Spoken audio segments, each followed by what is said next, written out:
You talked about, the fading colors Mhm. in Littleton. Yeah. How much of Littleton is in there?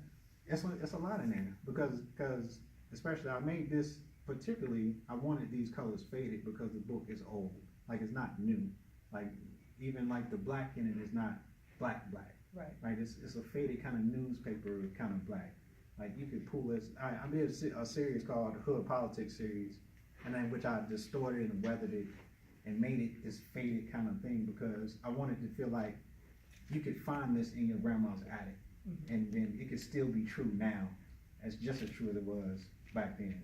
And so this is the same way. Like this theory is basically from the conception of America, right? The most important thing that ever happened in America was those people that said those dark-skinned people are not on our level.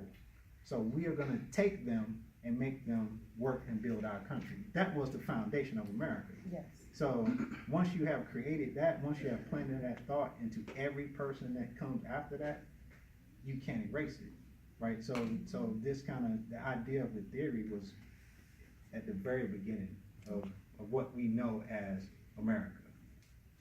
And these are wonderful, and when I walked into the show, I kinda expected this. Right.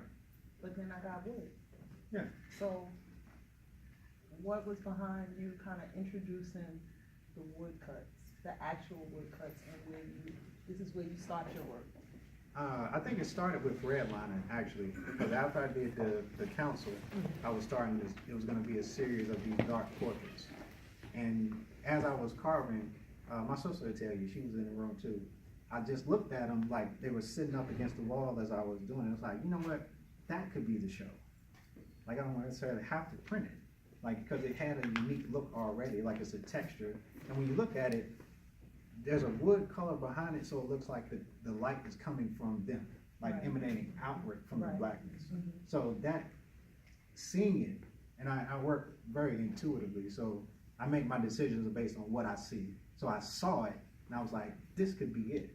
Okay. But if I did it, I can't just put the blocks in a frame, gotta do something else with it. But when you do something with it, what are you doing? Like, what are you saying? Mhm. So each piece that you add has to mean something. Right.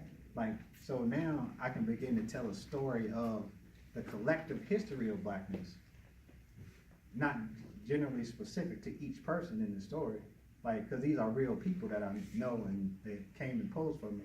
So it's not Rob is the one with the sticks on it. So that's not Rob, has nothing to do with sticks. Like that made me think of sticks. Right. You know what I'm saying? So it's, I can begin to tell a different story, a different narrative with each piece that I add to it. And so that is how I developed the idea of just putting all the blocks, just use all the blocks, Right, right? okay. You know, just make the print still, but the intention of the show, the entire intention was to get this. Okay. That makes sense? And then everything else? Then everything else kind of developed from it. Okay.